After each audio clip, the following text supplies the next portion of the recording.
ይሄ መጽሐፍ ተናጋሪው አምላክ ነው። ኪና አዳምጥ ሀቢቢ። እዚህ መጽሐፍ ላይ አዳምጠኛ ፕሊዝ። እዚህ መጽሐፍ ላይ የተናገረ አሁን ያልከውን መጀመሪያ ላፍርስብህ። አሁን እንዳላልኩ ላፍርስብህ። ኢብራሂም መጀመሪያ አዳምጥ። አሁን በቤተክርስቲያን ይታረማል እያልኩ አይደል? ገድላትና ታምራት በታሪክ ተረኩሞ ጉዞ የሚጻፍ ወይም ደግሞ መንፈስ ቅዱስ ተመርቶ የሚጽፉት ነው። ኦኬ ትክክል ይላል። መጽሐፉን አላወቅኩም እንጂ ይሄ ገድል አይደለም። ኖ ይሄ ገድል አይደለም። አላወቅኩም መጽሐፉን ሳይዝም ብዬ አላወቅኩም። ይታረማል የተባለው መንገድ ልንገርህ። መጽሐፍ ምስጢር ነው። አንድ አዳምጠኛ ምን ነካ ረጋ በኪነ ይሄ መጽሐፍ ምስጢር ነው። መጽሐፍ ምስጢር ገድላት አይደለም። ተአምረ ማርያም አይደለም። መጽሐፍ ምስጢር ነው። ይሄ ልጅ አይሰማም እንዴ? መጽሐፍ ምስጢርም ቢሆን ስህተት ካለበት ይታረማል። አይታረም። ተናጋሪው አምላክ ነው። ስለዚህ አምላክ አይታረማም ማለት ነው። ተናጋሪው አምላክ ነው። ምን ነካ? የአምላክን ቃል ይታረም ነው እንዴ? በፍጹም ተናጋሪው አምላክ ነው ብሎ የጻፈው በምን አይነት መንገድ ይዞ ነው ታዲያ አፍለተ ስጋ ስሟል ብዬ የምቀበለው ነው? እስቲ አንብባት። ምን እንደምትለው አውቀዋለሁ። እስቲ አንብባት። አውቀዋለሁ። አታሳየኝ። መጽሐፉን ያውቀዋለሁ። አውቀዋለሁ አይደለም? አውቀዋለሁ። እንደዚህ አትካከም ነበር። በመሰለ ላንብበህ ከብዶህ አንተ ላንብብልህ።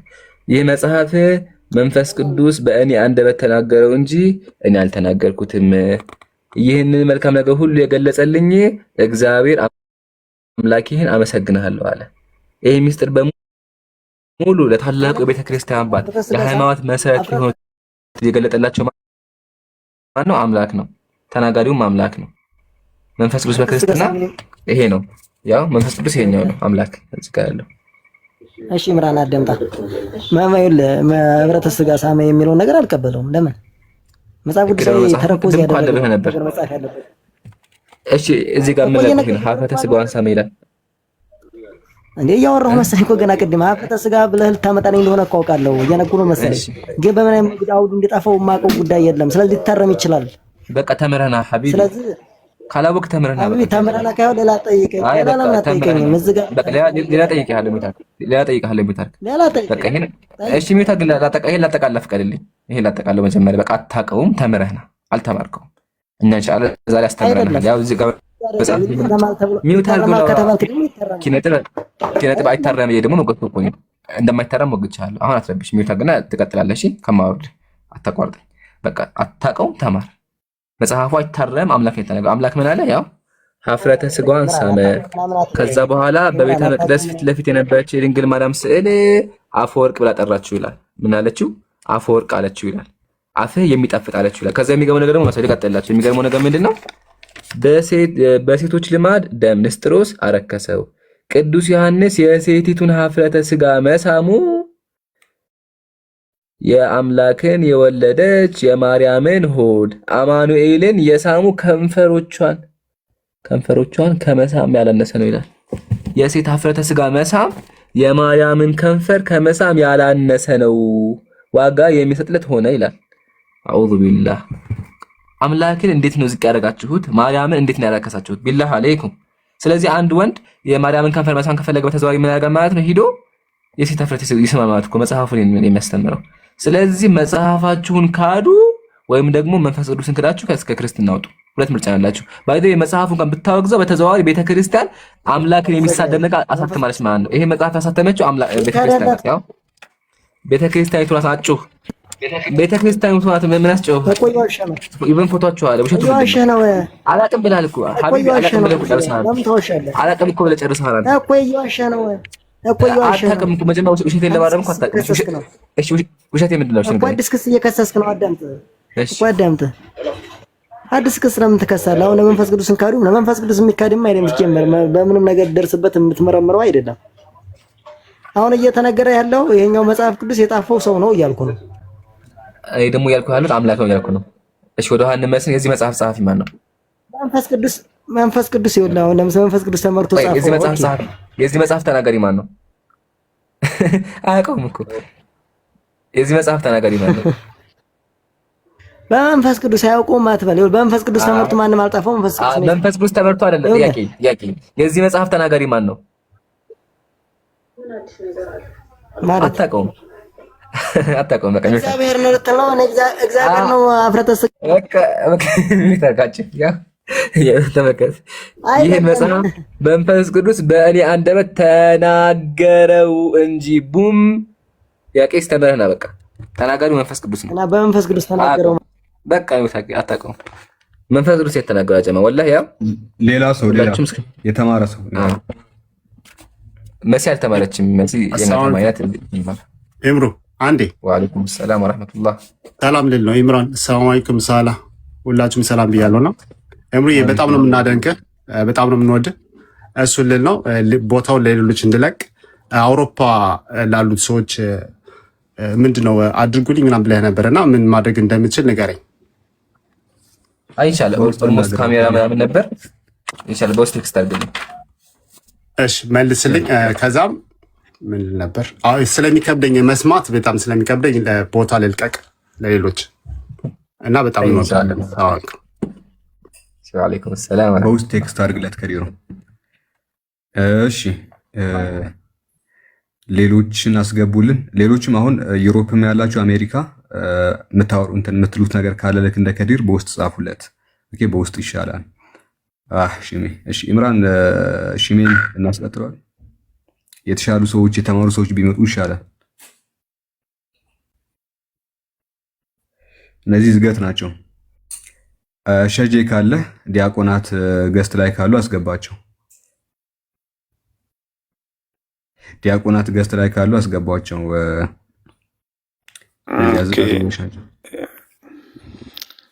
መርሐባ ክርስቲያን ገብቷል እሺ ምናምን አይ ሽሜማ ከባድ ሰው ናቸው ሽሜ ፕሮፋይል ላይ እንዳሉት አይደሉም አረ ወጣት ኃይል ያላቸው እኮ ወላሂ ጀግና ሰው ናቸው ይመቹኛል እኔ አይመቹም ሰላ ባለፈው ከነጋቸው ትልቅ ሰው አይደሉም አይ አላህ ሂዳያ ይስጣቸው ባለፈውኛ ለይቱ ሙሉ በቀኛ ጋር ነበሩትና ብዙ ነገር ተማምረን አላህ ሂዳያ ይስጣቸው መሲም እንደዛው መሲም እንትናት ሚውት አድርጊ እሺ ያ ጀማ በዛው አንድ ማስታወቂያ ለስራላችሁ ኢንሻአላህ ማስታወቂያ ምንድነው ሙስሊም የሚለው አካውንት ታያችኋል ሙስሊም የሚለው አካውንት ከ3 ሰዓት ጀምሮ እስከ 4 ሰዓት ድረስ የነቢያት ታሪክ ያስተምራል መጽሐፎችን ማለት ነውና ኢንሻአላህ ፎሎ አድርጋችሁ ሲያስተምር እየሄዳችሁ መከታተል መማር ትችላላችሁ እሺ የለውም እንዴ ወጡ ይላሉ ሳላህ ኸይ ኢንሻአላህ እሱን አድርጉ ትልቁ ላድርጌላችኋለሁ መማር የምትፈልጉ የነቢያት ታሪክ ማወቅ የምትፈልጉ ካላችሁ በእስላም ማለት ነው ፎሎ አድርጉትና ተከታተሉ ከ3 ሰዓት ጀምሮ እስከ 4 ሰዓት ድረስ ያስተምራል ኸይር በቃ ሳላህ መሲን አውራት ነይ እሺ መሲ አለሽ እሺ ቀጥይ ጥያቄ አለሽ ወይስ ነይ እሺ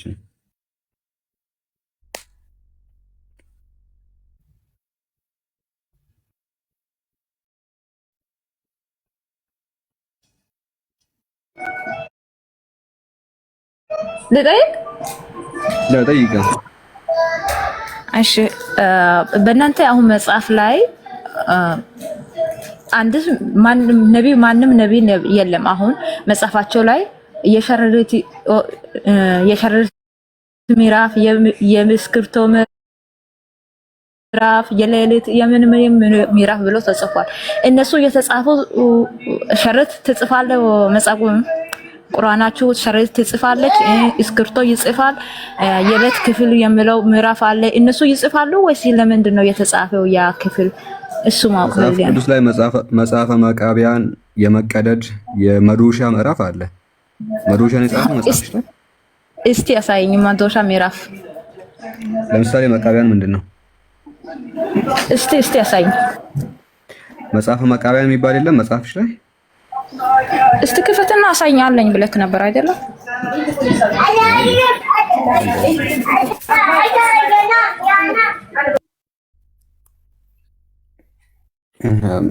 እየከፈተልሽ ነው ይምራን፣ እየከፈተልሽ ነው።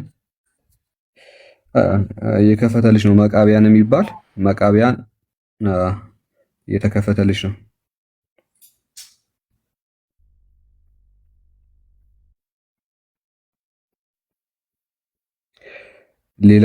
በጣም ብዙ ነገራቶች አሉ። ዘዳግም ምናምን የሚባሉ መመለስ የሚል ትርጉም አለው። ዳግም የሚል ትርጉም አለው። ዘዳግም የሚመለስ ነገር የሚል ትርጉም አለው እና ምንድነው ዘዳግም ሲል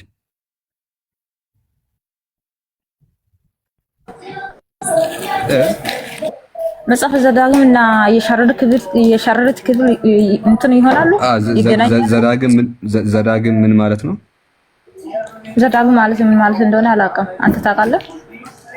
አዎ እስቲ ንገረኝ። የሚደገም ነገር የሚደገም የሚል ትርጉም አለው። ዘዳግም የሚደጋገም ምንድነው? የሚደገም ነገር ማለት ምንድነው? ዘዳግም ማለት በቁሙ የተደገመ ማለት ነው ይላል። የተደገመ ዘዳግም በቁሙ የተደገመ ማለት ነው ብሎ ያስቀምጥልሻል። እና ምንድነው የተደገመ ነው የጻፈው መጽሐፍሽ? ዘዳግም ማለት በቁሙ የተደገመ። እሺ አሁን ዘዳግም ማለት የተደገመ ብለካል።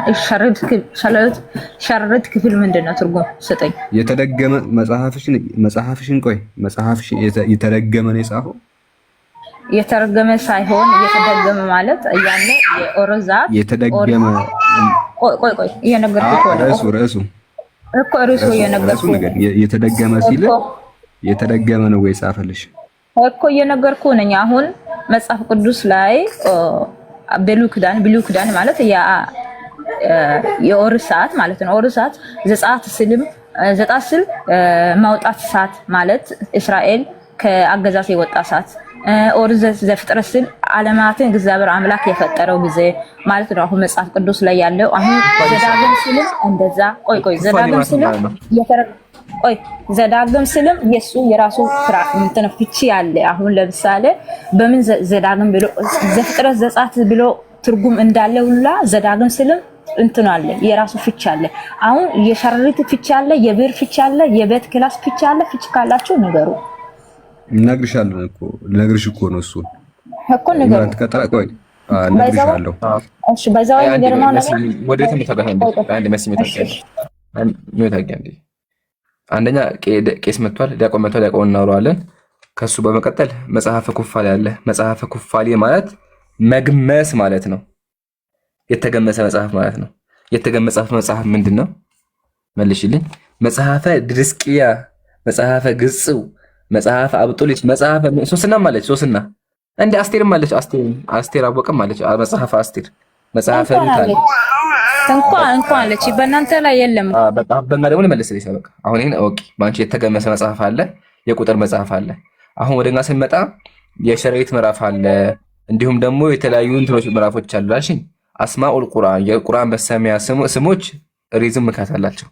ምሳሌ አምላካችን ሱረቱል በቀራ ውስጥ ጀምር ስለ ላሚቱ የሚናገር ታሪክ ማለት የትኛው ዓላም ከተባለ እስራኤላውያን አምላካቸውን ያምጻሉ ወይም ደግሞ አምላክ ይጠይቃሉ። ምን ብለው? መስዋዕት እናቀርባለን ብለው። ይሄ ታሪክ ወሳኝ ታሪክ ነው። ስለዚህ አምላካችን ምን አለ? ሱረቱል በቀራ ብሎ ሰየሙ። አሳሚል ቁርአን ራሱ ከወሂ ነው የሚቆጠረው። ኦኬ። እንዲሁም ደግሞ ሱረቱ አሊ ኢምራን የኢምራን ቤተሰቦች ታሪክ የማርያም አባት ታሪክ ማለት ነው አይደለ? ስለሱ ታሪክ ስለሚናገር በሱ ተሰየመ። ሱረቱል አንከቡትም እንደዛው። አንከቡት ስለ ሸሪዓት ታሪክ ነው። ሸሪዓቱ ምን አካይ ደግሞ እዛ ማንበብ ትችላለሽ። እና አህመል ቡዩቲ እያለ ለቤቱል አንከቡት ላይ ይናገራል። ስለ ሸሪዓት ታሪክ ስለሚያስተምር አምላካችን በሸሪዓት ይሰየመው። እንዲሁም ሱረቱን ናስ ስለ ሰዎች መጠበቂያ ስለሚያወራ በሰዎች ምዕራፍ ተሰየመ። አይሽ አይደለ? ምክንያት አለው ነው። ለማንኛውም እናመሰግናለን። ዝም በይ። መጽሐፈ ኩፋሌ ግን በጣም ገርሞኛል። ሳላ አይተህ ታውቃለህ? መጽሐፈ መግመስ ማለት እኮ ነው። መግመስ ማለት ይሄ በነገራችን አትገርም አንተ። የተገመሰ ጠቅላላ ቤቱን ሰላም ብያለሁ። እንዴት ነው? ሰላም አለን። ሰላም ነው አለን። ክብሩ ሰላም አለን። እንዴት ነው? አልሐምዱሊላህ። ደግኖት አንደኛ ሀሳብ ማሳሰቢያ ልስጥ። መጀመሪያ ሳለ መጀመሪያ ማረግ ለያንዲ ወገናችን ሃይማኖታዊ ሀሳቦችን ስታነሳ ከአንድ ሃይማኖት ጥያቄ ሆኖብህ ወይንም ለመረዳት ወይንም ያነግ አንዴ የሚታንቂያለ ድምጽ አይሰማም እንዴ? ሳለ ይሰማል። ኢምራን ከተሰማ የቤቱ ባለቤት እኮ እስካቋረጠ ማቆም ነበረበት አይደለ? ስለዚህ ሰላም ብያለሁ። اسمها غير مسلم سلام እያለ አለ አልহামዱሊላህ ምንድነው ማረግ ኦርቶዶክስ ነኝ ያልኩ ኦርቶዶክስ በላይ ማረግ የለም አይ ዲያቆኖት ቄስኖት ምንድነው ኦርቶዶክስ ነኝ ያልኩ ሁሉንም ይወክላል ኦርቶዶክስ ሚለ ማረግ ሐሳብ ምንድነው ዲያቆን እስራኤል አሁን ማረግ ሳይሆን አንተ ማረግ ሳይሆን ዲያቆን ነው አይደለም ክርስትና አይደለም ወክሎ ኦርቶዶክስ ነኝ የሚለው ኢንሻአላህ